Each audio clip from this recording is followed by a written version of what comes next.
All right, everybody. Let's try this again. Let's try this again. This is Tim Locklear. To answer everybody's question, yeah, I started a podcast and then I ended it. I'm sorry. It's completely 100% my fault. I apologize. It's actually not my fault. It's actually the Wi-Fi's fault, but whatever. Yeah, I'm doing it down here in the basement, which is the best place to do stuff from what I hear.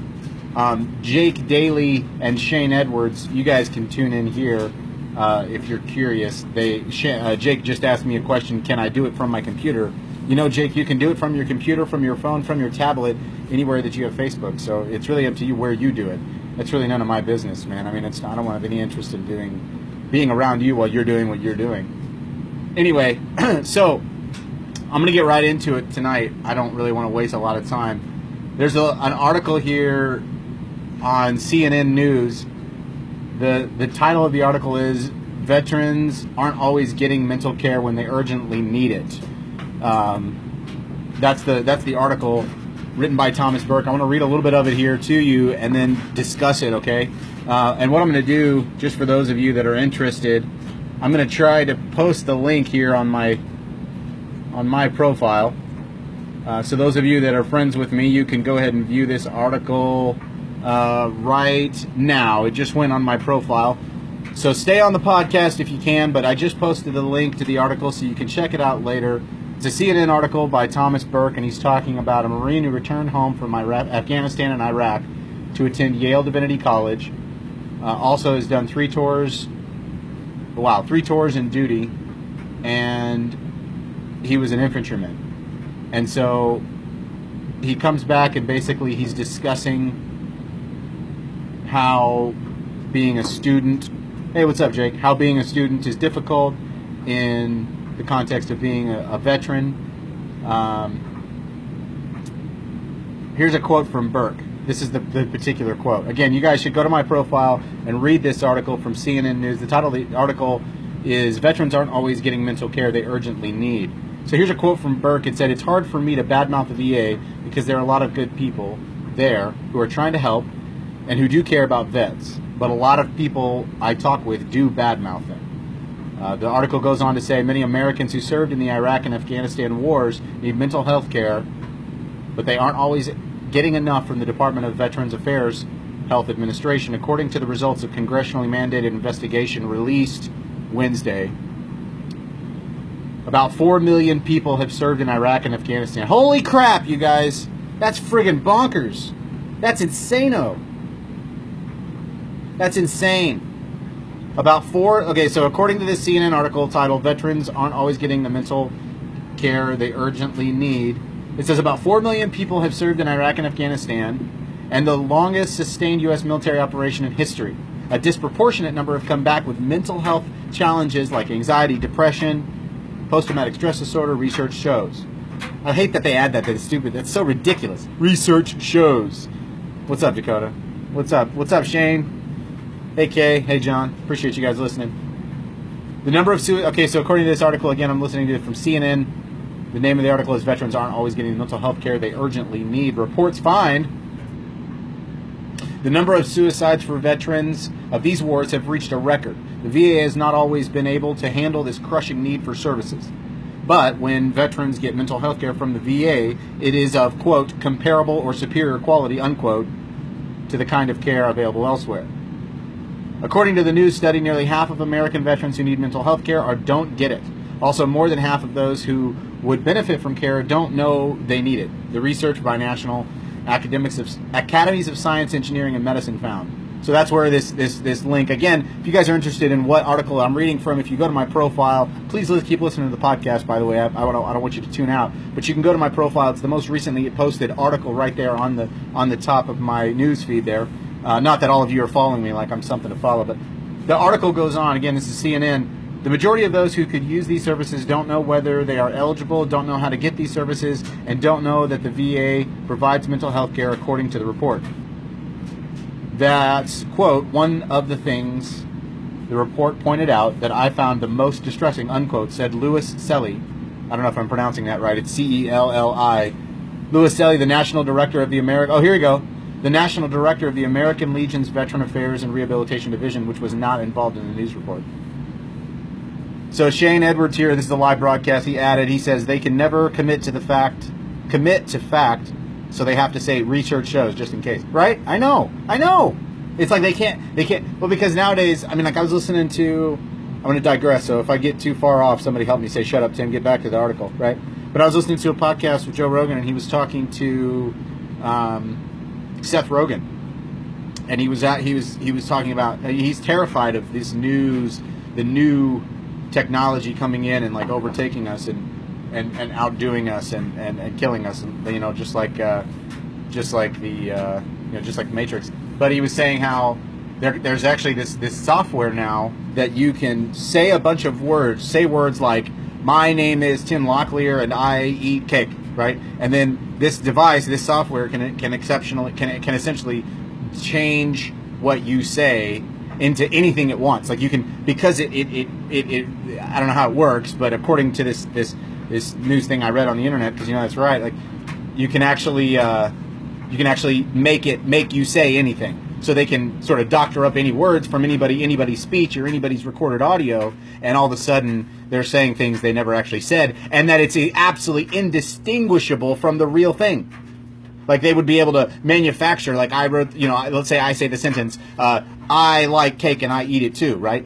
They would be able to take that sentence and make it say, I eat dogs and kill babies also. You know, like I'm not saying I say that, but then, you know, professionals would be able to sit down with headphones and be able to not tell. That's how advanced this supposed software is that Joe Rogan was talking about. So that all correlates back to what Shane was saying, how they never want to commit to fact, right? They can never actually say things are right or correct. Okay, I'm going to digress back to what Dakota said. Dakota said, again, we're on a live broadcast. We're talking about an article on CNN called Veteran. The name of the article is Veterans Aren't Always Getting the Mental Health Care They Urgently Need. It's not the only article we're going to talk about, but it's just the first one I came up with. Dakota Moore added on the live broadcast, he said, I am on the waiting list for anger management since I was locked up in the psych ward in 2009. Well, that's dumb, Dakota. That's dumb. That's dumb. Okay. All right, guys, check it out. Dakota, I'm going to chat with you for a second. Here it goes. Let me encourage you, wherever you live, to contact your local VA. Just call the 800 number at the front desk and say, I'd like to talk to a social worker, right? Talk to the social. Now, I don't know what state or city you live in, homie. I forget because I'm bad with memory. But you call your social worker and you let them know, I would like to talk to for me in Omaha, it's the 8th floor, but I'd like to talk to someone about okay, Denver, cool. I got people that I know in Denver that work at the VA there. In fact, there's a guy that I knew that just came out of inpatient treatment, and he might know some people on the floor there. But you and I can talk after the broadcast. I might not be able to talk tonight more, but we can have a phone call tomorrow morning, tomorrow afternoon, because I really want to help you. Because what I'm finding is that a lot of vets that are on waiting lists, if they push around enough and they get to the right way with the right amount of honey and with the right amount of right amount of honey, right amount of vinegar, right amount of placement, right amount of pressure, you can get what you need. You know, win friends, influence people, get doctors to give you the things you want and need. Also, that's ridiculous. I understand that. I've heard that from more people than I know, that because of the medicine they use, that they're being discriminated against at the VA. I don't want to go too far. I don't want to digress, but I think it's absolutely terrible, Dakota. You should get access to it. And it makes me feel like a pile of crap because I've had access to it for months and I've not gone because of my PTSD. It keeps me locked in the house. I hate going to the VA. Braka, braka, braka, braka. I should stop complaining because there's a lot of guys who want it and can't get it. So anyway, I digress totally. Back to this article. Check it out. If you guys are on my personal profile, I just posted this article. It's called CNN, Veterans Aren't Always Getting the Mental Health Care They Urgently Need. So I'm a little bit ways down the article, and I'm on the subject here. We're talking about Seth Robbins. This is one of the, I think he's a veteran here, okay? That's what helped Seth Robbins. An Army veteran who's stationed predominantly in Korea, the 40-year-old has gotten his health care through the VA for more than a decade, but he sought help for anxiety and only after his wife gave him an ultimatum. Quote, as soldiers and sailors, Marines and airmen, we are taught to suck it up and drive on. We heard that on a regular basis and it gets in your head, Robbins says, unquote. He also hesitated to seek treatment because he had concerns that were shared by veterans in the report, right? Get this. For instance, Robbins worried, and this is for real right here, okay? I don't know when this article was released. I think it's actually brand new, like February 2nd or 1st. Okay, so just a couple, 10 days ago. So he goes, for instance, Robbins was worried that his rifles would be taken away if he talked about his anxiety. Ha! Quote, there's also the stigma or the feeling that something is broken and I'm not normal or that they'll lock you up, unquote. He said, quote, but I've got a job and a family to support and a house. The VA has helped him to get a place where he can manage. Dude, that sucks. That sucks. That's bad, right? Veterans should not feel that they're going to be discriminated against or treated poorly, right? Just because they're coming to get help. Just because they're coming to get help. The article goes on to say veterans also find that the VA's appointment system is burdensome and unsatisfying, the report said. The report said. According to the report said. Oh, God. I hate CNN news. I hate news. I just hate news in general. I hate the idea that I'm reading this news thing, but it helps promote good thinking. It helps us dissect things better, I guess. Robbins agrees, and he says luckily his father, a Vietnam veteran, showed him how to navigate the system. He also feels lucky to have a federal job that gives him the freedom to go to appointments that can take out of his day. Yeah, that's a big deal. Dude, right there. There's two subjects. Okay, first of all, getting through the VA system alone sucks. Not knowing what to do sucks. Not knowing how to get to where you're needing to go sucks. I got a wife that's amazing. She's amazing. She's amazing. She helps me take care of stuff, and that's good. But a lot of guys don't, and that sucks, dude. This guy here had his dad, who'd gone through the VA, knew what to do. But then the other thing here is that he's also apparently got a job with the federal government, which is fine and good. A lot of people don't. But this guy's got the freedom to go to appointments. I got a really good veteran friend right now who's having to sometimes choose between pay or going to the appointments the VA wants him to go to.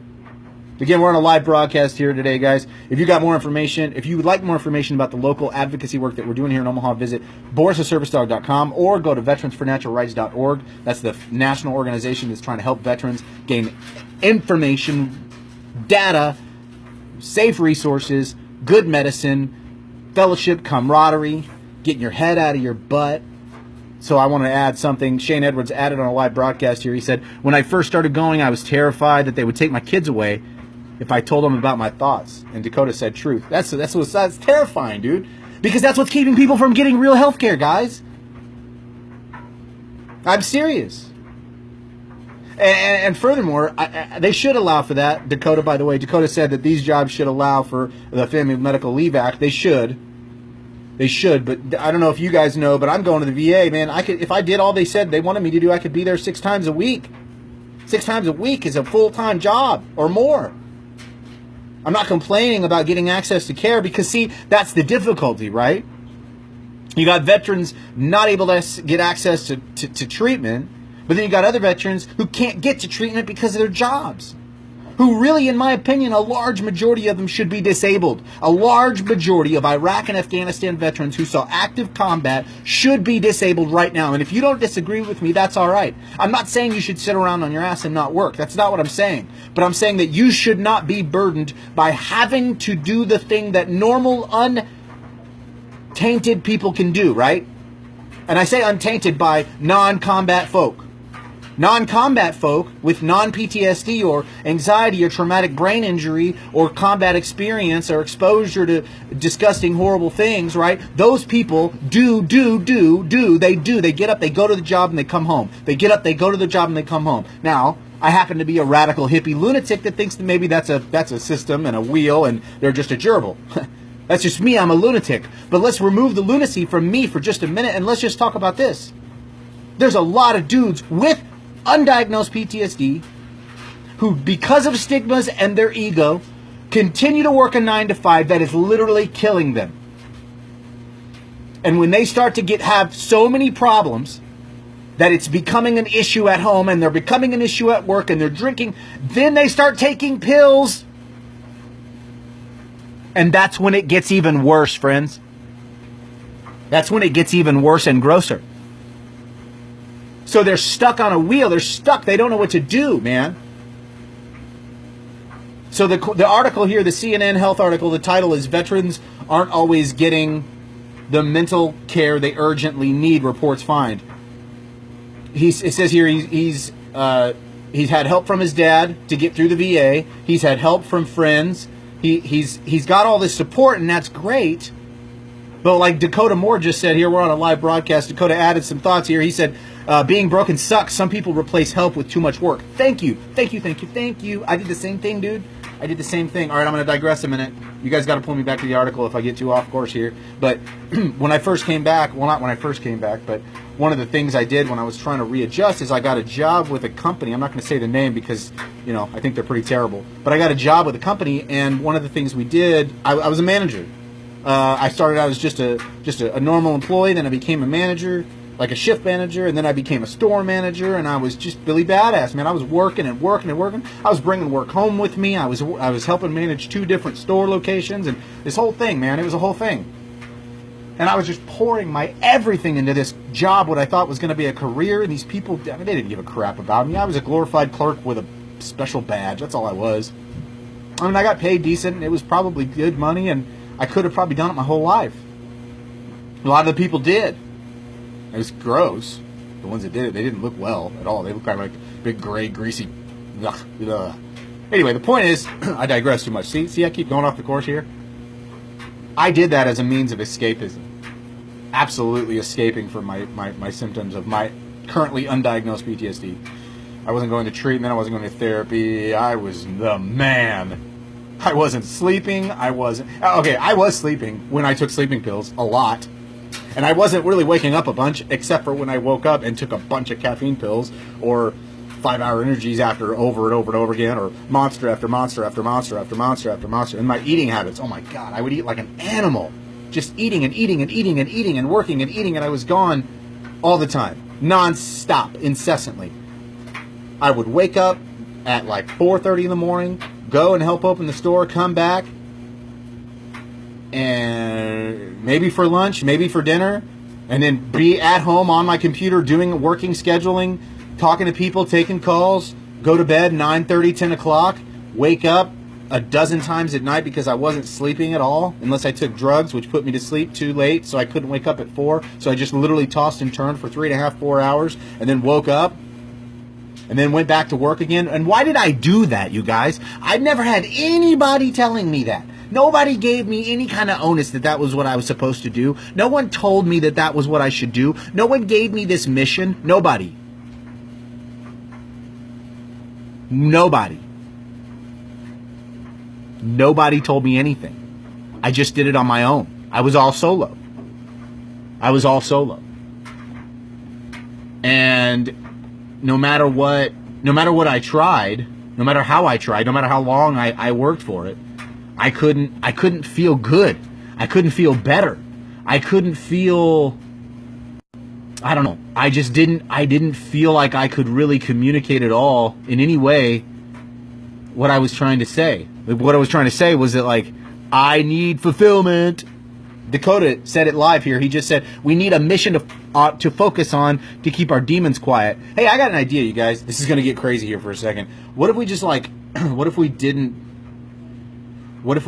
do that? Like, what if we instead like got rid of the demons, you know? What if that happened? What if we could do that? That seems crazy, I know. But what if that was something we could actually do? Like I don't know. That's crazy, and I don't want to digress too much. I want to go back to this article, and it's all Shane's fault that I got off course this far. The American Legion's Shelley, however you say her name, said that along with the new report, he thinks it's a he, not a she. He thinks it's important to note that the system has improved amid the extra scrutiny of the agency over the past several years. Robbins, for one, has noticed a change in 15 years. A vast improvement. No kidding, a vast improvement. So again, we're on this live broadcast, and Dakota said, I have fallen through the system on the mental health side and physical health side. A great support system and access to civilian medical care helps too. I am a firm believer in medical marijuana and can't wait till the VA sees the benefit. Okay, I totally agree, man. The times that I've had in the states where it's legal, I have seen the personal benefit of the using of that substance. Absolutely. Absolutely. One of the quotes here on this article, again, we're on the CNN article. The title's "Veterans Aren't Always Getting the Mental Health Care They Urgently Need. We are not VA cheerleaders." Quote. This is a quote here. Quote, "We are not VA cheerleaders, but we do work with them every day to make sure they do rise to the occasion and take care of veterans, he said. We've seen the progress, and we hope more veterans will seek out this care.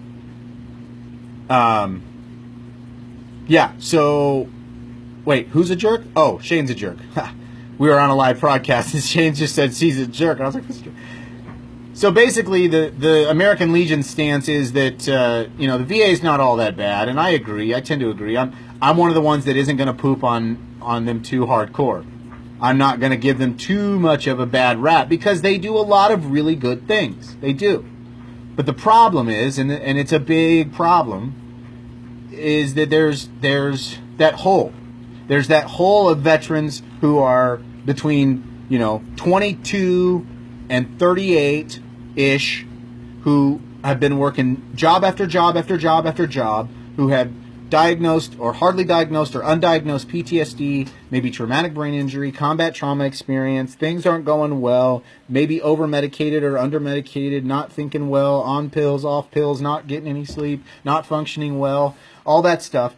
And then you talk about there's now a financial connection.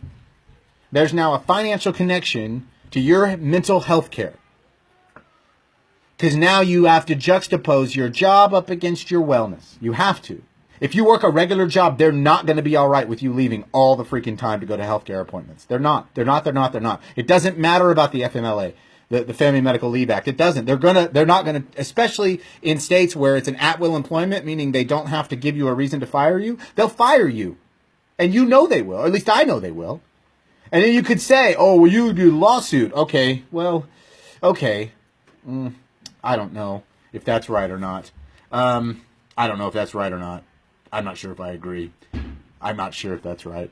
So the next article I'm going to move on with, guys, it's actually Crazy Town. Like, I know that this may not seem interesting to you guys, but I don't know if you saw this, but earlier today, there was a 7.2 magnitude earthquake.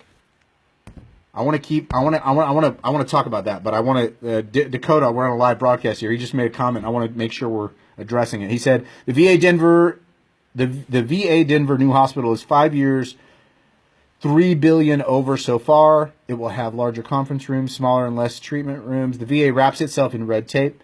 $3 billion could have provided so much help, not lawsuits. In an at-will, no lawsuits in an at-will states. Absolutely, yeah, I agree completely. And I hate to talk so much about the VA because maybe some people might get sort of, feel like they're being inundated. But it's something to think about, man. If we don't have any other options to get our treatment and health care, then we're going to talk a lot about it. Okay, it's just going to be something that you're going to hear about. Okay, so just suck it up and deal with it, and maybe do some Googling, damn it, because it's important. There's people dying every single day, and we're not joking about that issue. This isn't something that just deserves passivity, okay? We got to be really upfront about that. So I'm going to go on. I'm going to keep moving forward. And I'm going to post this article here. I know that a lot of people don't really give a crap about the news. And I don't either, really, by and large. I think, by and large, the news is pretty dumb. Like, I think pretty terrible, pretty dumb, kind of bad news, whatever. So on my news feed now, I just posted, it's the most recent article right on the top. It's about this earthquake in Mexico. 2 killed in chopper crash, Mexico. Okay, I'm going to go back to the article here. I'm going to read this. The video of this stuff is insane. I watched some of these videos. Like, I'm not going to play it right now because it's not going to transfer over to audio and I'm going to look like an idiot. But you guys should check it out. It's pretty crazy, pretty wild. And the numbers of people that have been hurt, I'm going to read some of the article here. Mexico City Civil Protection said no major damage was reported, but two people were killed after a military helicopter carrying land were surveying or damaged. Murat escaped injury, but 2 people on the ground were killed. So the reason that earthquakes are important and the reason this particular earthquake is important, like, Tim, why the heck does that matter? We were just talking about something like VA healthcare, and why does this even matter? I've been reading a lot about fracking. I know, guys. Get the tinfoil hats out, right? I actually used to do some work in the oil field through a family, and it was crazy because of the money and the people that were there. But then I started reading, like, the quake was 15 miles deep, and they said that there were 59 aftershocks, and over 300 people, including school children, died from a powerful earthquake. Man, that's crazy. Like, we live in a world where we see that doing a thing will literally destroy the earth, that doing a thing has been proven to hurt the earth, and we just keep doing it. And we call it good, right? And you know what? I think that way. I feel that way. How terrible that is. You shouldn't do that, blah, blah, blah, blah, blah. But then, to be honest, I need gasoline. I use gasoline in my vehicle, you know? And I like gasoline. And I like natural gas, too.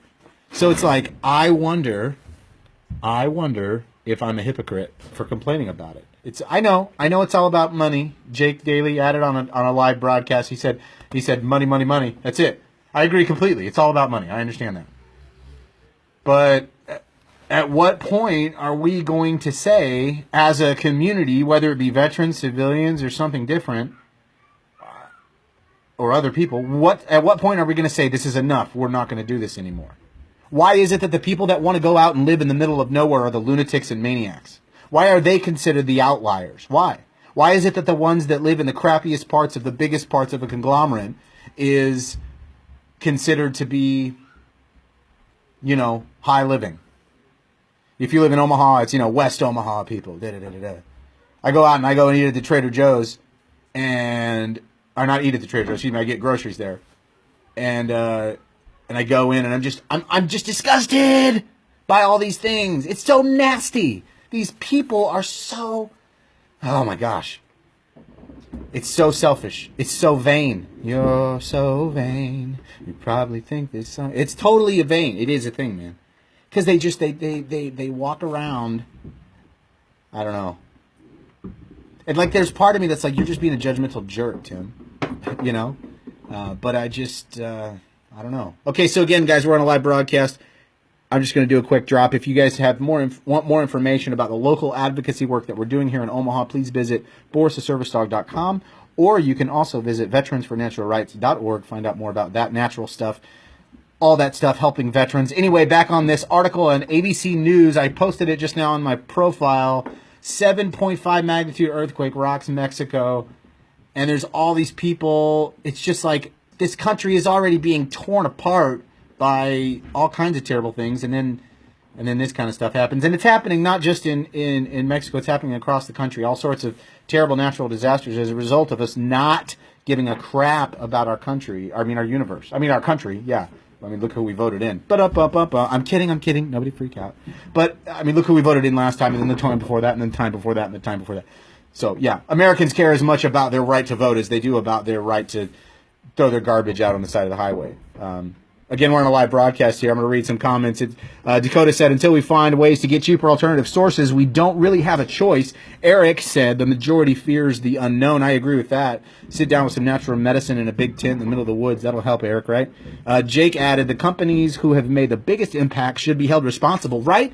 Right? Why don't we hold those people responsible? Why aren't we having class action lawsuits against frickin' Northrop Grumman and Lockheed Martin for all the crappy stuff they do? And then also, what's the company? Monsanto, right? And then what's a big company that makes? We could just keep going on and on. Dakota said, we will have to find small root companies and go with them and turn our backs against the ones that the government controls. I completely agree. Exxon, thank you, Jake. Jake added that. Jake also said hemp can replace so many unsustainable industries, right? I was just listening to a podcast today where a manufacturer was discussing how you can use hemp to create plastic that is biodegradable, you guys. What kind of world are we living in? Where we're looking at, okay, again, we're talking about an ABC News article here where there was a 7.5 magnitude earthquake in Mexico, and there's natural disasters happening across our continent, and people are just blindly consuming this product as if it has no impact on the earth at all. As if there's no implications about this at all. Like, oh, right, thank you. Again, we're on a live podcast. Nicholas added, he goes, hempcrete. Thank you, hempcrete. That's a perfect example of absolute idiotic stupidity gone awry. And remember, this is the same government, the very same government who's paying us, veterans. So that's a little kind of scary. I don't know. That's me. So if you go to my Facebook news feed, my Facebook profile, it's the most recent article posted on there. It's from ABC News talking about this terrible earthquake that hit, and apparently there was also a helicopter crash. But it says here how loose soil beneath Mexico can make an earthquake more severe.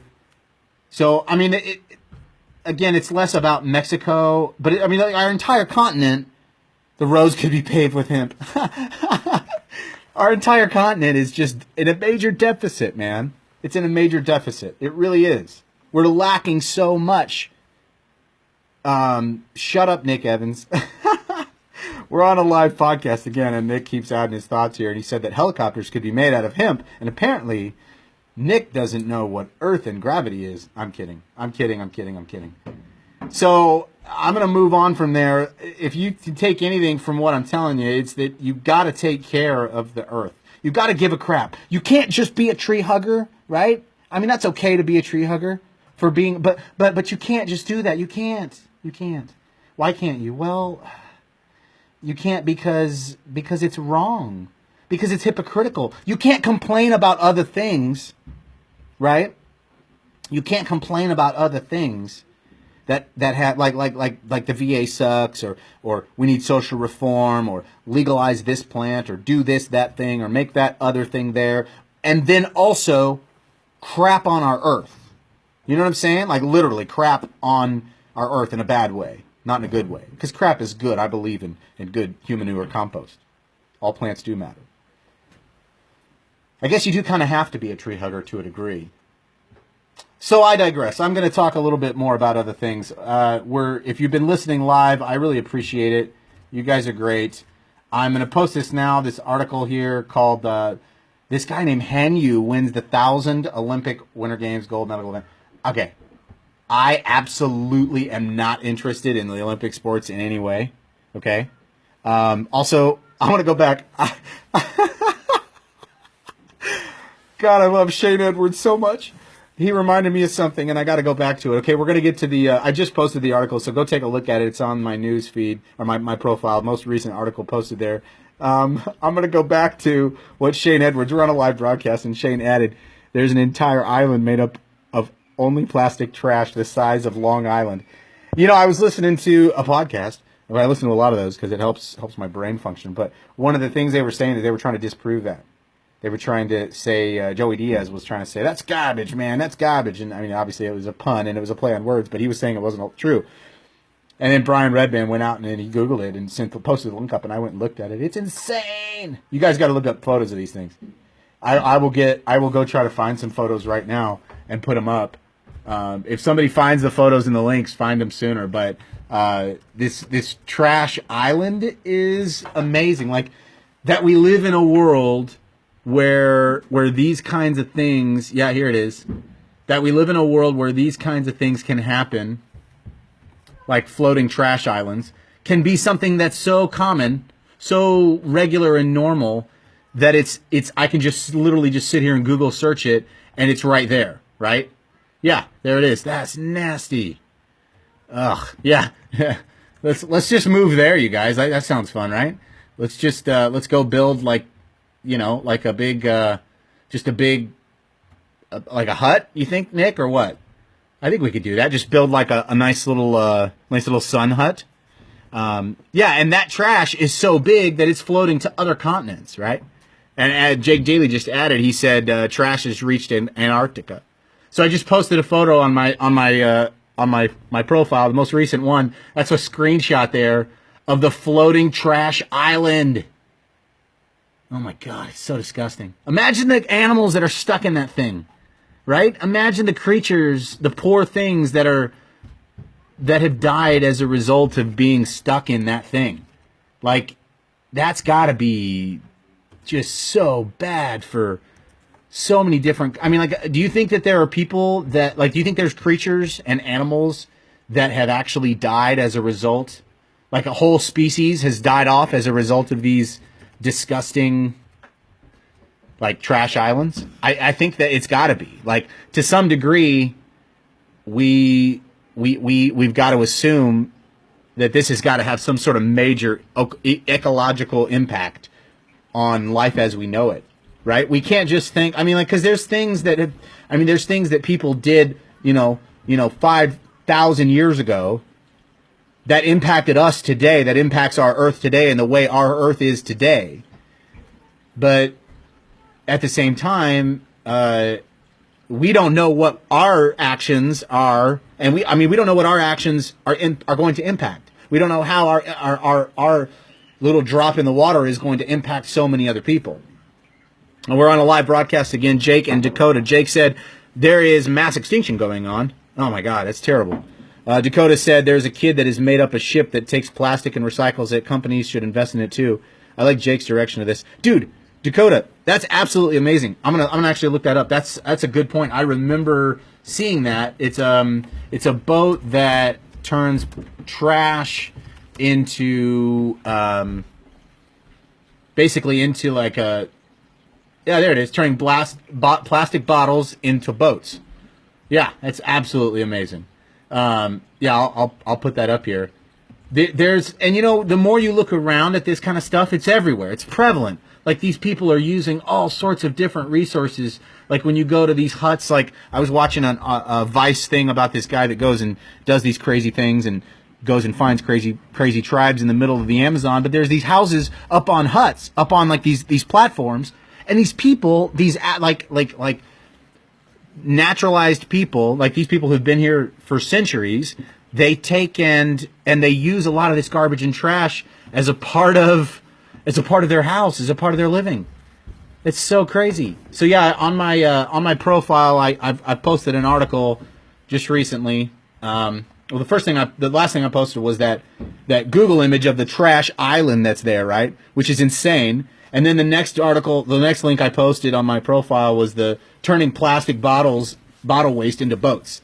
That's amazing. This video is really, I'm watching it right now, and they just go around and in the beaches of Kenya, and these people collect up all of these massive bottles as they have them, and then they basically melt them down and convert them into these big buoys that are floating on either side. That's crazy how they're making these things. And, we're on a live broadcast again. If you're listening, I appreciate it. Please visit BorchTheServiceDog.com to find out more about the advocacy work that we do here in Omaha, or visit VeteransForNaturalRights.org about the national stuff that we're trying to do to help veterans wake up. Anyway, back to the broadcast here. Jake said plastics can be recycled for 3D printers. That's absolutely true. Nick said there's a guy in Nepal who's building glaciers with these crazy pipes that are buried and release water and freezes. It's nuts. He says it's nuts, you guys. It's nuts. It's crazy. Jake said, we just need to stop the production of plastic. I agree. Shane said they're using plastic bottles to act as AC in huts in Africa. Yep. And then Nick added there's an exhibit of plastic made into animals here in Omaha, Lauritsen Gardens. So, this is disgusting. This is gross, right? What we're looking at really is the disgusting habits of humans, but a lot of them, mostly Americans, but it's definitely humans. It's gross. It's gross. So I'm gonna move on. Although we can keep talking about this all night, I'm gonna move on. Everybody talk about bread and circuses. Everybody talk about bread and circuses. Okay, so one of the things I posted was about the Olympic Games. I consider myself to be somewhat of a wannabe athlete, meaning I really do. I want to get better with my body.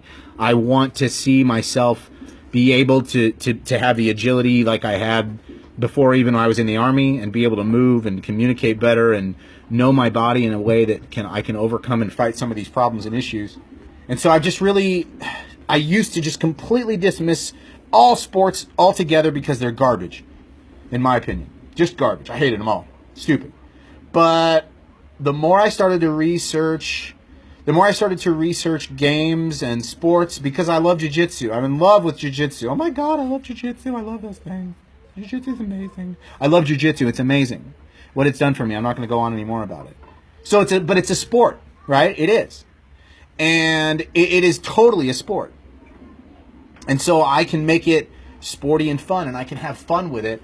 And then I started to look at, well, what makes a sport good? What makes it bad? What makes a person who does the sport good or bad? Is it how good they are? Like, are they just good at the sport? Or are they overall good athletes? Like, what, you know what I'm saying? Like, what makes them good or bad? So go to my profile, go to the second thing or third thing posted. It's about this guy named Hanyu, right? Hanyu, I think it's called. I don't know how to say his name. He wins the 1,000th Olympic Winter Games gold medal event. His name is I'm gonna spell this Yuzuruh. Okay, that's his first name. And then his next name is Hanyu, Hanyu. He's from Japan, and he wrote his name in the record books on Saturday, September 17th, when he won the men's figure skating title in a name that I can't remember. I can't even pronounce that. Pyeongchang? Oh my God, I'm so idiotic. Pyongchang.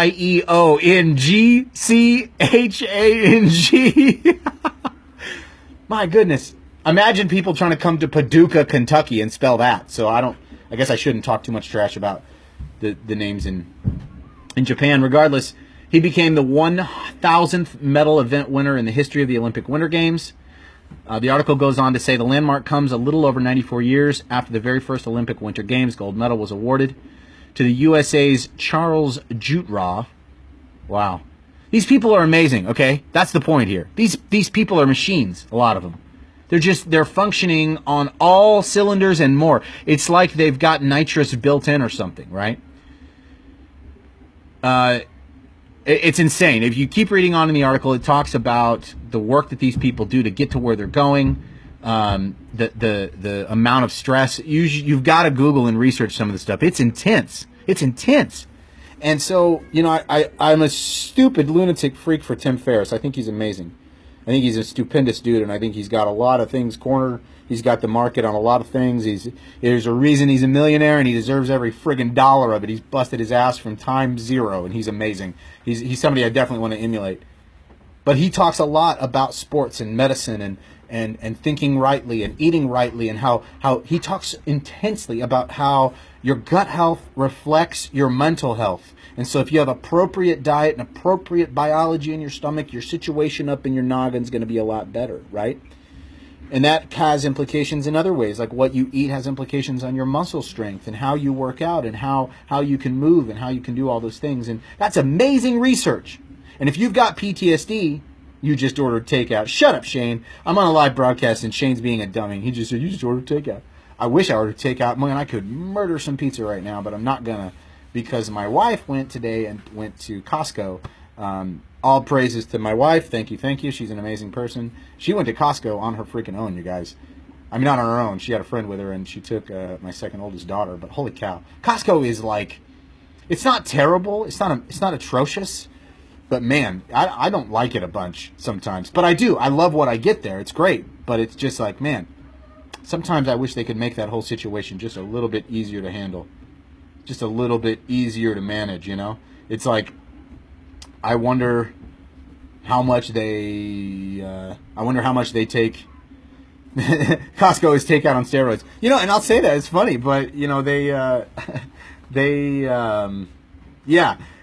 have actually really good food at that front counter. I know it's not food at all. There's nothing about it that was ever food, I don't think. But that little chicken wrap thing they've got, it's all right. It's all right. I like it. I know that makes me a garbage palate person. But yeah, it's all right. So, back to this guy, Hanyu. He's amazing. You should Google his name. He's done so much in such a short period of time. Like, I just don't feel like somebody can do as much as this guy's done and just be a normal human being. You know what I'm saying? Like, nobody, like, he's got to be, he's like an animal. You know, he's like an animal. If you Google pictures of this guy, it's hilarious because he looks exceptionally effeminate. And I have to laugh at that because it's funny. And if you don't think that's funny, you don't like freshly pressed sounds, and that's all right. But it's funny to me because dude looks exceptionally effeminate. And it's hilarious. You just can't get around it, how funny it looks. and he's doing the figure skating thing, but he's still an athlete. He's still somebody who's like way more fit than I am in any way, shape, and form. But we're on that live broadcast thing, and Nicholas Adams Evans said, "Adam Rippin, Google it." You know what? I'm not. You're not my boss. I'm not your dad, Nick, and that's not something you can make me do. So you can't make me do that. But I will Google it. I promise. I'll check it out. So there, on my profile, I just now posted a picture. You guys should go check it out. It's a screenshot of this guy Yuzuru Hanyu. It's hilarious. This middle one is my favorite. The one where he's just like screaming. Yeah, it's pretty hilarious. I'll make sure you guys see it. But anyway, I digress. This guy's an athlete. He's an athlete, and I would dismiss him because of the way he looks. But I still think he's hilarious. Shane and Nick, I just tagged you in that picture there, so you guys can see it. I want to make sure that we're not being discriminatory against athletes who actually can work hard, really hard. They can actually do hard things, harder than I could ever do. Like, I don't have the stamina to do figure skating. I don't even really know how to ice skate all that well. It's just the idea of rolling on ice skates doesn't sound very good. So again, we were just talking about bread and circuses. Speaking of bread and circuses, that was a comment that was made earlier by my buddy Jake Daly, and I want to go back to that, dude. I think it's absolutely stupid. I think Olympic sports are great, but what it's turned into and what it is now is just, it's NFL, man. It's NFL. It's the NBA. It's baseball. It's just pro sports is what it's turned into, which is unfortunate because some of these people that are taking part in this stuff are amazing, dude. They're amazing. They're like I said, they're human machines. They're like beast modes, right? But at the same time, it's like, man, let's get you guys into something that means something instead of what it is. This here thing is dumb, whatever. Whatever, we're talking about the Olympic sports. So moving on.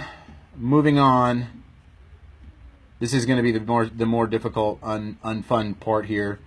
I'm gonna put up an article right now. I guess I wanted to stay away from this discussion at all. The discussion of gun violence and all that stuff.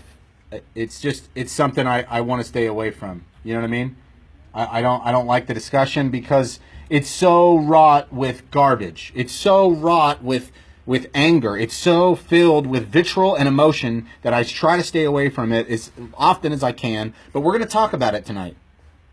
So on my profile right now, I just posted an article saying it's the title of the article is by BBC. Florida survivors demand gun control. Florida survivors demand gun control, and I am not into this emotionally floored, charged kind of conversation. I don't like it. I don't appreciate it. There's way too many left and right about it. There's way too many up and down. There's way too many sides and aspects and elements. But I think it's important that you guys understand on Tim Locklear's podcast, these are freshly pressed sounds. These are nutritious audio tracks, and here's what they are. I own a firearm. I own several firearms, and I don't think that that's bad. Okay? So I think that just needs to be said before I read this article and before we keep talking about this. I've been trying to stay neutral on this subject. I really have. But it's important that I'm not neutral in every aspect. So I do own firearms, and I do believe it's good that responsible, logical people do own those firearms. I do believe that. So that's a problem. That's all right. We can chat. I want to have that dialogue. Maybe not here, maybe not right now. Let's have a hope and debate sometime if you want to. Moving on. The article on my if you go to my profile, it's you can actually go to timothylocklear.com. It'll actually just forward you to my Facebook profile, or you can just go to facebook.com/timothylocklear. It'll take you there. You're on my podcast, so you see my profile. The link, the article again, the name of the article is called Florida Survivors Demand Gun Control. So the article starts out, protesters in Fort Lauderdale chanted, "Shame on you," referring to U.S. lawmakers and President Donald Trump. He said last year he would, quote, never, unquote, infringe on the right to bear arms. Suspect Nicholas Cruz is admitting to carrying out attacks at the Marjory Stoneman Douglas High School in Parkland in which 17 people died. It was the deadly. This is the article I'm quoting here.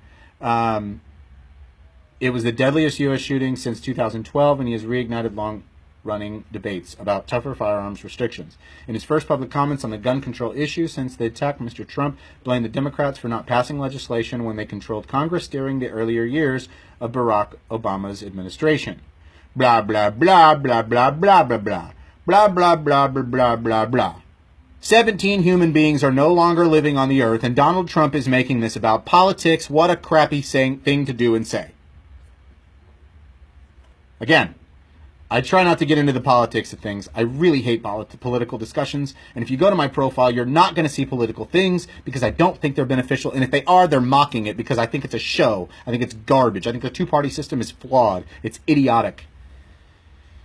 But 17 human beings aren't living anymore, so there's something we need to do about it or talk about it or discuss it. We can't just ignore it. We can't just fluff over it. We have to have a conversation about it. But we don't have to get all emotional and stupid.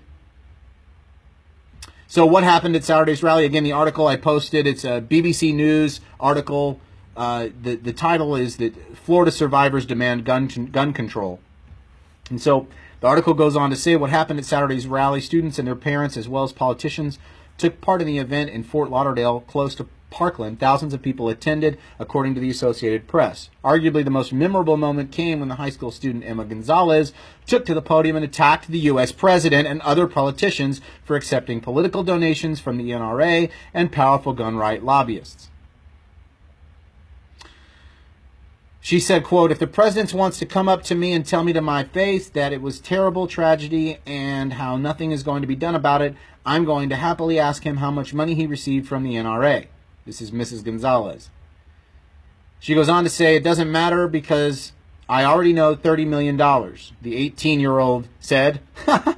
Boy, BBC just threw that one in there. The 18-year-old said, referring to donations during Mr. Trump's presidential campaign. She goes on to say, "To every politician who's taking donations from the NRA, shame on you." Mrs. Gonzalez, she took cover on the floor of her secondary school's auditorium during the attack. So she was a part of the attack, Mrs. Gonzalez was, apparently.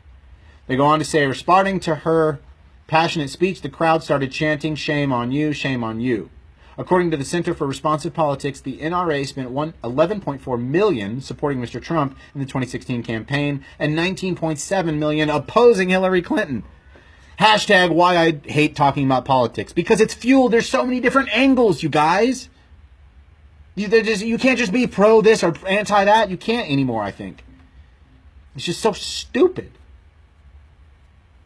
If you are interested in what article I'm reading, you can go to my profile. The most recent article posted was the BBC News article talking about the attacks on this high school. And it's basically talking about how it's the deadliest U.S. shooting since 2012. It's just terrible. The article says Ryan Deitch, who was among those hiding in the school toilet during the attack, urged lawmakers to pass more restrictive measures on gun ownership. Quote, "The least lawmakers can do is vote on something. What's the worst that can happen?" the 18-year-old said. There it is again, BBC kind of slapping that word around a little bit. Protesters also had placards that read, "No more guns" and "Enough." Quote, "Because of these gun laws, people I love have died," said Delaney Tarr, a 17-year-old student. "Where's the common sense in that? People are dying every day." So the article goes on, and I'm going to pause for a minute here. But, I mean, we're on a live broadcast here, and Shane Edwards added in. He said, since the NRA member is out killing people. Oh, yeah, I got what you're saying. So Shane is basically saying there's not any NRA members out there killing people, which who knows? I don't know. I hope they're not. I don't know. And I want you guys to know, this is something you guys may not know about me. I was an NRA certified firearms instructor. And I used to carry a firearm with me everywhere I went. And I used to work a job, private security, that facilitated me carrying a firearm for work every day. And so I carried a firearm with me a lot, an awful lot. And I would carry a gun with me 24 hours a day, man. And I didn't see anything wrong with it. I had a safe in my car, a safe in my house, a safe in my kitchen, safe by my bed. I had a couple pistols, a couple AR-15s, shotguns. I thought that was just okay. I mean, I'm not saying it's not okay. Oh my God, everybody don't freak out. I'm not saying it's not okay. I'm just saying I was a gun guy. I was all into everyday carry content. I was into the appendix carry stuff. I had this, I had that. I was very supportive of this. I went to NRA courses. I gave money to the NRA, all this stuff. That was me, for sure. And so I don't think I was wrong to do any of that. I don't. And here's why. I wanted to know more about firearms as a civilian in a safe way. I wanted to learn more about how to be a civilian and also have a firearm. And I wanted to do it in the way that was best provided to me by my country. Right? That's what I wanted. And so I did it. I went out and I bought a, this was a long, long time ago. I was living in Fremont with my wife. And again, we're just so you guys know real quick, if you're just tuning in, go check out the article on my profile. It's the most recently posted article titled Florida Survivors Demand Gun Control. This is not a political podcast. We're not talking about politics.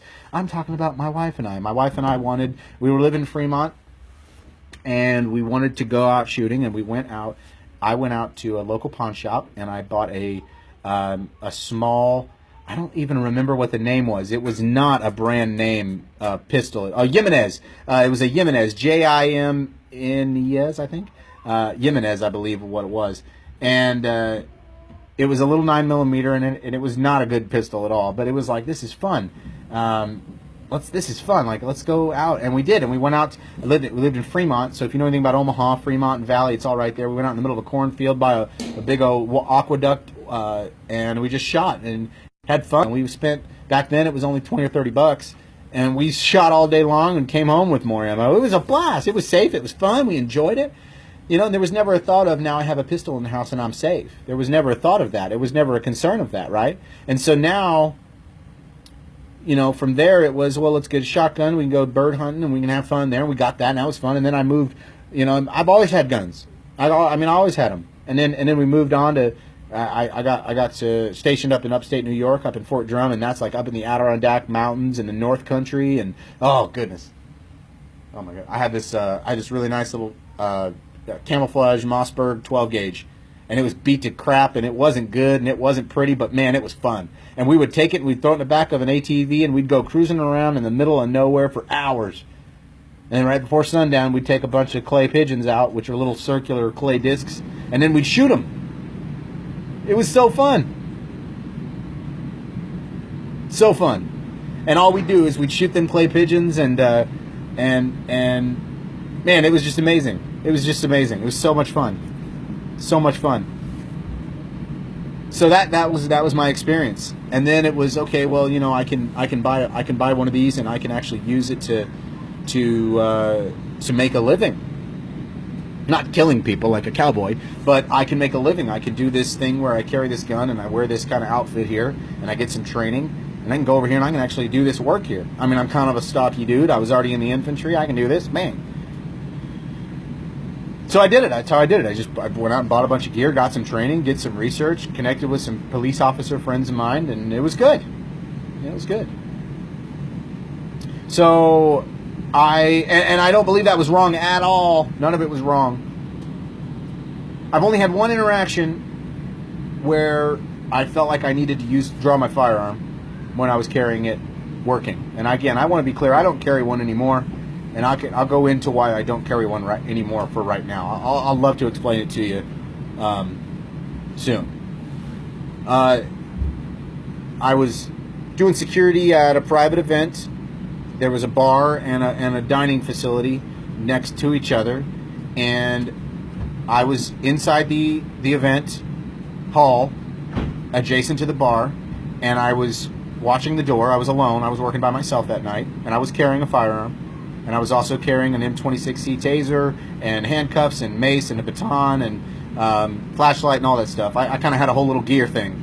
I emulated a lot of my police officer friends and a lot of the gear they used, and I modulated that for civilian usage, and was able to kind of pull off a semi-professional appearance. Again, never did I pretend to be a police officer, but I definitely got the respect of clients because I had that appearance, right?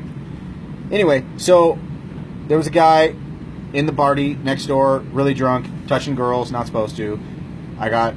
Somebody said, hey, you need to come over here. I went over there. Dude, what's up? How you doing? He's drunk. He's belligerent. I said, hey, man, listen, I didn't touch him. I didn't touch hands on him. But he was just spilling over people, drunk. He was about to fall into somebody. So he kind of leans over and touches one of the dudes, and I sort of reach my hand out and put my hand on the shoulder. And again, I'm working. You know, I'm working, so I'm carrying all my gear and everything, and I look like I'm working. It's very clear. I got a flashlight in his face. It looks very... I'm killing the vibe, for sure. Like, there's, you know, boochka, boochka, boochka, music going. Everybody's inebriated in some way or form or fashion on some element of drug or alcohol or some sort. So, you know, and then he says, you don't effing touch me, pal. And then he reaches out and he puts his hands right on my shoulder. Now, at the time, I wasn't into jiu-jitsu. I was into being a big old fat dude who could push people around pretty well, and I knew how to use the handcuffs real quick. I could get handcuffs on people like that. Like, I was really good at it. I got a really good trick of it, and I was able to do it, and that was the thing. I put him in handcuffs, and I'd set him down so I didn't have to touch him because they smelled bad mostly. So he reached out and he puts it, what, you don't touch me? And he was drunk, you know. So I spun him around, and I tried to have him kind of calm down, and he didn't really calm down, and he didn't make it easy, and he fought, and I didn't want to fight with him, and man, there was a whole bunch of people there, and it was gross, and I didn't want to use mace or baton, and I knew if he started punching, it'd be a brawl, and it'd be gross, and I was trying to avoid that, and ugh, the music was so freaking loud, and nobody even gave a crap, and it sucked, man. That was panic and a half, let me tell you.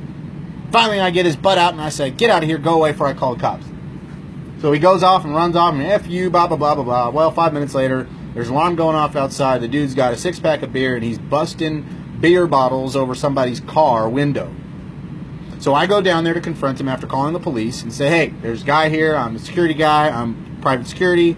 Told him the whole deal. They said, don't bother him. I said, well, he's hurting one of my client's vehicles, so I'm going to go detain him. You guys should hurry up and get here before something happens. So I go down there, and I say, hey, man, I have my flashlight out and my hand on my taser. It's a right-handed draw, like a cross draw, because my pistol was on my right side. And so I have my flashlight in his face, and I'm hey, man, come on, let's go. Get out of here. You can't do that. Cops are coming. We're going to put you in handcuffs. You're destroying people's property. You need to be held responsible. Come on, man, let's go. You're on private property. Let's go. Come on. So I walked over to him, and again, the owner of the club is right behind me, and the promoter of the venue's on the other side of him, so they're watching this happen. A couple other people have their cell phones out. This is the whole thing. So I walk up to him, and I'm thinking I'm going to have to tase this guy because he's belligerent. And I've never done that in a real application before at that time, and I was freaking out, man. I was freaking out. And so I come up to him, and I said, hey, dude, you got to stop. And he's wearing a big hoodie and a big jacket. And he was a big guy, too. And I knew he was a veteran in some degree, I think, or some kind of a Billy Badass kind of country guy. And his truck had gun stickers all over it, and so I knew there was a chance maybe he had a gun in some capacity. So then he started to put his hands in his hoodie pocket and then reach his hand down by his hip. And again, I had my very, very bright flashlight right in his face, and my hand was on my taser in its holster ready to come out. And I said, dude, if you put your hands in your pockets again, I'm going to shoot you with my taser, and then I'm going to come put you in handcuffs after you shit your pants. I said, so you want to not do that, friend. And I was upset, I was raw, I was freaking out, I didn't know what to do, I wasn't ready to go, but I knew that if it happened, I was ready. And then he ran at me, and for just a split second, and he was probably 40, 50 feet from me, I was going to put my hand on my pistol to draw it. For just a split second, I was like, oh no. But then he pulled his hands out of the front of his shirt, and they were open and they were reaching for me. And then I was able to step out of the way, and he fell down and stumbled, and we were able to wrestle him to the ground and put him in handcuffs, and I didn't have to use a taser or anything else. And the cops came right up there, and then they wrestled with him quite a bit, and it wasn't good for him. He had a bad night and went to jail. But, you know, that was a real experience as a civilian, you know, experiencing those kind of deathly weird... That was a situation that definitely caused me to pause in doing my security. From then on, I often would use a protective vest under my shirt, because like a stab vest, like a flak jacket basically, just because I really just put a little bit of body armor, because I felt like there was a concern. And at that point when I got it, I wore it for a couple months, and it was like, you know what, man, this isn't worth it. My contracts aren't worth it. I don't think it's worth it here. I need to stop. And so I did. I stopped doing it, and from then on, I've always had a different view of it, and ever since I was fully diagnosed with PTSD and the TBI issues and all that, you know, it's caused me to pause, you know, and I don't ever want to have myself in a situation where my firearm is more is going to make me feel safer than my own, well, my own mindfulness, I need to be able to feel safe in and of myself without a gun in my hand. I have to. I need that for me. I need to feel safe, because when I was in the Army, that's all I did was, I was a gun carrying guy. Well, I dug holes and burnt crap and sat in a tower, but then I used guns. That was sort of the thing, right? And so I didn't want to do that anymore at all. But for some reason I felt, drawn back to it. So this all has to do with guns. I hate political crap. I think it's stupid. I hate political discussions. I think they're stupid. I already said this before, but I'll say it again. I think the two-party system is flawed and ridiculous and stupid. We're talking about the article from the BBC, talking the Florida, where this mass shooting happened. These people are wanting some kind of response from politics about this problem, from political people. Talking about the guy that did the shooting. This article goes on, and it's terrible. It's terrible. It's terrible. It's terrible. All this stuff talking about mass shootings. All this stuff talking about these people picking up firearms. It's like I just wonder if we're just beating a dead horse at this point. Now, how does that sound? That sounds insensitive, doesn't it? Tim, how could you say that? How could you say that to these families who have lost people? Well, I don't know, man. I really don't know. I really don't know. I'm not saying I believe in conspiracy theories at all. I just know that I know that there's a lot of people that believe it's all a fake and a facade and a fake and not real. And there's a lot of people that don't get it, that don't agree with it, that don't they don't get it. They don't understand. They're like, well, it's so terrible, it's so bad. The news said it's real, so it's real. And then there's other people that are like, well, the news said it's real, so it's fake. And then there's other people like me that are just like, what, the news said it. I mean, they said it, okay? They did say that. They said those things. That's true. But I just wonder if it's important that we say it too. You know what I mean? Like, I look through my newsfeed and it's just literally nothing but thing after thing after thing after thing after thing after thing after thing of ridiculous, antiquated, deadbeat arguments that have been going on and round in circles for as long as I can remember, you guys. I'm just looking through my newsfeed right now, and there's just dozens of people who are just, they're just angry. They're just bitter. They're upset. They want everybody to listen to how important they are. They want the opportunity to say how their opinion is the most important, and how what is going on with their situation is the most valid, etc., etc., etc. But the people that I want to listen to, the people that I listen to the most, are the ones who talk the least about themselves. The ones who talk about how much they want to help other people and then do it. You know what I mean? Those kinds of people are the ones that I want to spend the most time around. I want to emulate those kinds of people. So when I look at people who do bad things, who don't coincide with my ethics, morals, values, and opinions or positions necessarily, I don't think that I'm going to just jive with them as well. I don't think that's going to happen. So again, we're on a live broadcast, and Shane Adward said psychotropic drugs they'll kill you. They kill the humanity in people. Absolutely. Yeah. Pills are bad, man. Pills are bad. Pills they're good, but they're bad. I mean, they have a purpose. They have a placement. But again, that's a dead horse. But I wonder, why do I feel guilty? Why does it make me feel guilty to talk over and over again about the same subjects? Maybe because I want to be relevant. I want to try to stay relevant to the situations at hand, what's going on at hand, what people are thinking about. And I don't think that that social media is the best place to do that, all the time. But it can be. It definitely can be.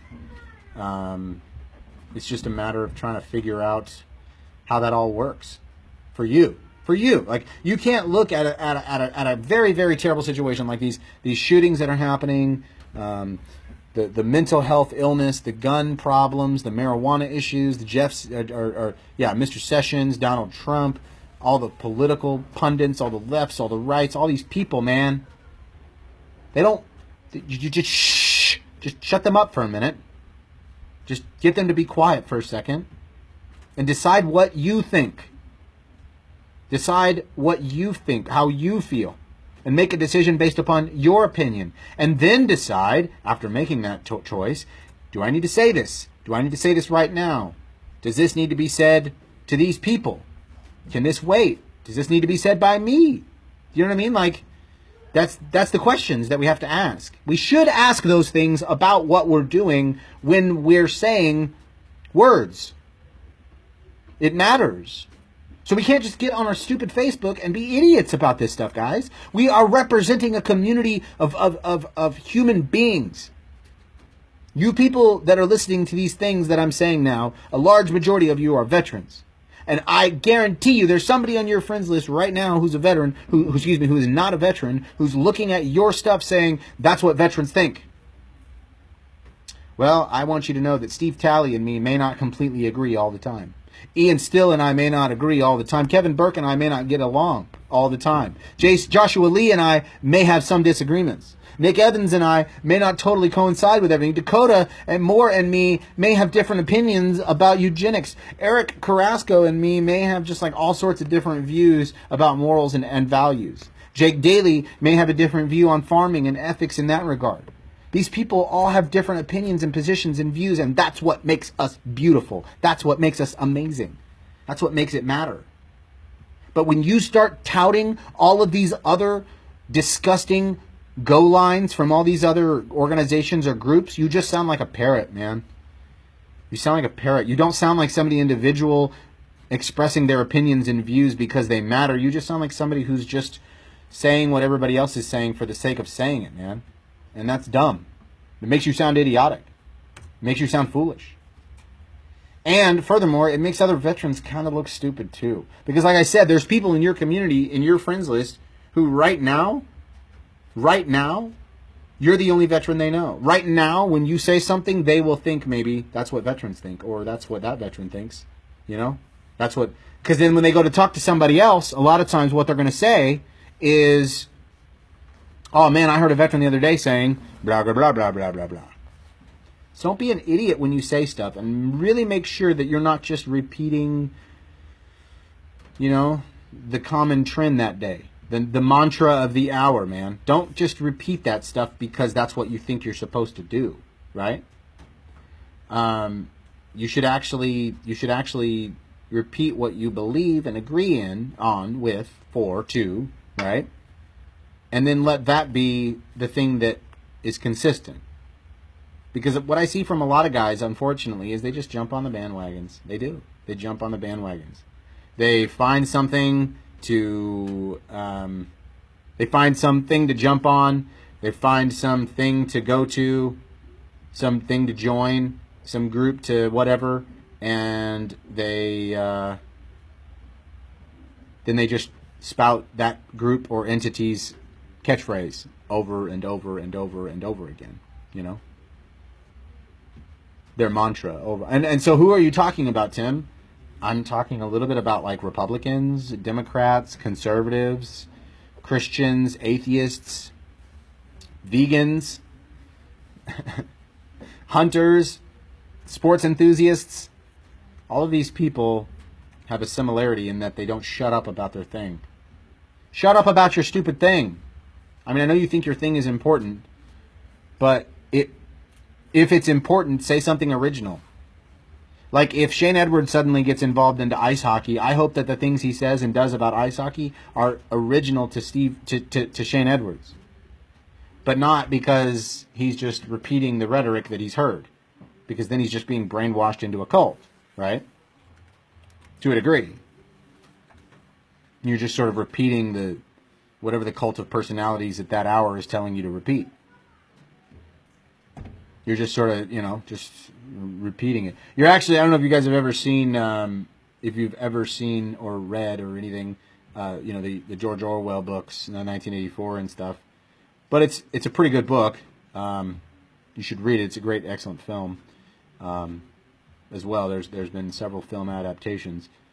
But that was their big way of controlling people, was what they said and how they thought. The thought police, They would get people on thought crimes. And So a lot of times when there's these big giant events that go on, a lot of times people will simply repeat what's being said because that's easier, right? That just seems like the easier step. Repeat what everybody else is saying, share the same articles, say the same things.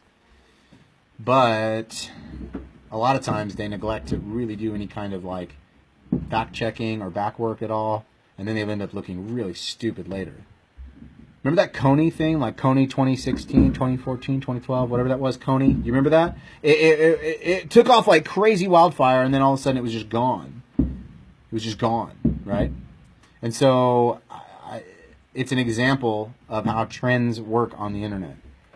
You can't just, I mean, you can, but try not to just swallow up the current day issues.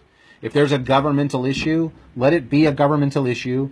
Have your opinion about it, and then decide, do I need to say this? Do I need to say this right now? Am I the one that needs to say this? And then do I need to say this to these people?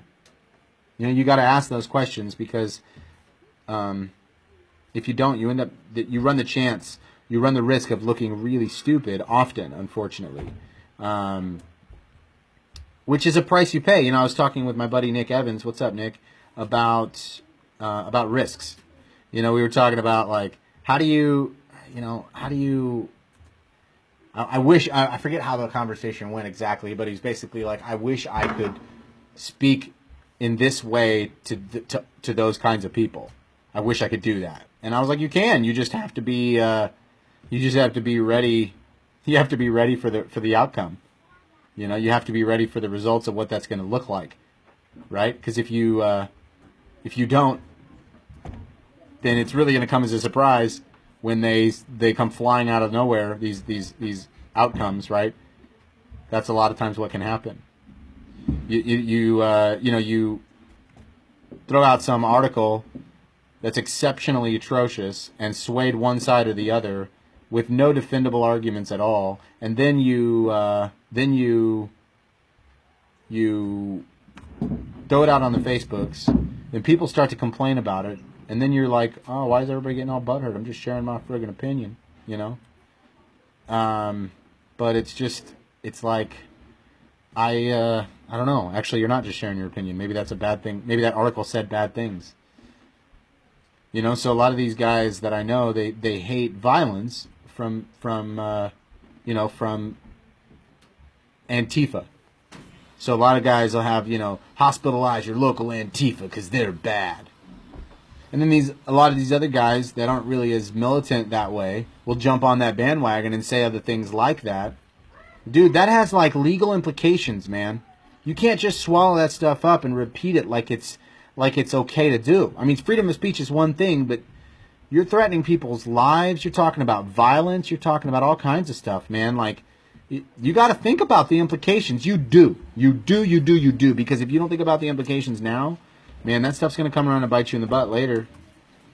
And especially from the veteran aspect, I mean, there's an element here in my podcast audience that are veterans that really give a crap about veterans' issues.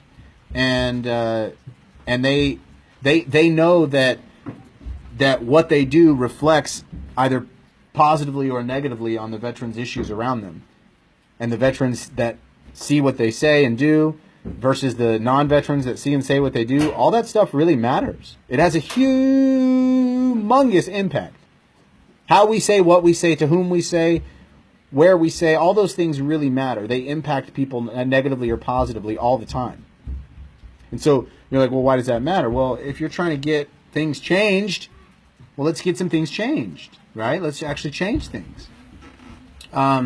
But we can't change things if we're just stuck repeating the same rhetoric. So we're talking about all sorts of different things. We've talked about the Florida school shooting. We've talked about the breakdown of VA benefits. We've talked about how veterans aren't getting the treatment they need. We've talked about all sorts of amazing things. And again, we're in this live broadcast, and Shane added, he said, if you tailor everything you say so that it won't offend people, you would never say anything of value, in my opinion. I completely agree with you. I completely 100% agree. Because you can't necessarily just pander to every person and group. But at the same time, Shane, you've got to be sensitive to a degree. It's like a trade-off, right? You've got, on one side, you've got sensitivity, and the other side, you've got the harsh reality, right? You have to give both at equal amounts, otherwise you're going to scald people with too much harsh truth, or on the other side, you're going to be too soft, and the truth isn't going to come through, and you're going to sound like a mamsy-pamsy. So we've been going for quite a while here. I'm pretty sure we've been going for a while here on this podcast, this wonderful, wonderful evening we're on here. I really appreciate everybody being able to add their thoughts here this evening and do all the good things and say all the good things that they've said this evening. Nick Evans 30 minutes ago added a screenshot from a buddy Brady Bell, excuse me. I'm going to add the quote. Brady, I'll tag you in the post here. Just 1 second. Brady said, I would say 90% of my feed is about gun control. This Second Amendment, this gun control, this Second Amendment, that. First off, I'm not a gun owner.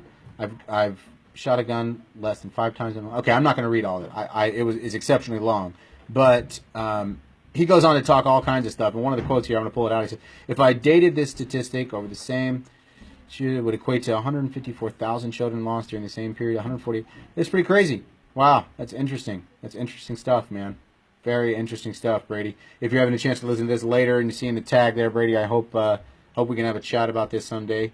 Man, listen, you guys, this is important stuff, right? This content we're talking about, this isn't just playtime, and it is kind of funny, some of the stuff. We've covered some pretty interesting podcast discussions, a lot of different subjects. We talked about the Olympics. That was one that was pretty interesting because, a lot of people write it off and say it's just the Olympics, but it's like, some of these people are athletes, and it's interesting to see how these people can form their bodies to do good things. And then we talked about tragedy. We talked about the shootings in Florida. That was pretty terrible. That's atrocious. Listen, if you guys have a subject that you feel like would be interesting to add onto, I want to talk about it. I'd like to make a pretty killer graphic that would suck and put your name on it and say use your idea, and then, put it up as a podcast. I'd like to do that. So one of the things we're looking at doing in the next couple of weeks is purchasing some recording material so that we can maybe hype up these podcasts and make them just a little bit better. We're still going to do the live podcasts. We're just maybe not going to do them as regularly as we've been doing them. So if you would like to be on the podcast, if you'd like to come and call in, one of the ways I think we're going to probably do it would be to have you call me on the cell phone, and then from there we do a live podcast on speaker. So that'll be the goal. That'll be the plan. Please visit BorsTheServiceDog.com to find out more about the local advocacy work that we do here in Omaha. And please visit VeteransForNaturalRights.com and find out more about the local national work that we're doing to help veterans gain access safely to legal, legitimate medicine, supplements, natural medicine, hiking, camaraderie, fellowship, all those things and more. Thank you guys so much. I appreciate you following along. Please share this podcast with your veterans, friends, and family. Thank you so much.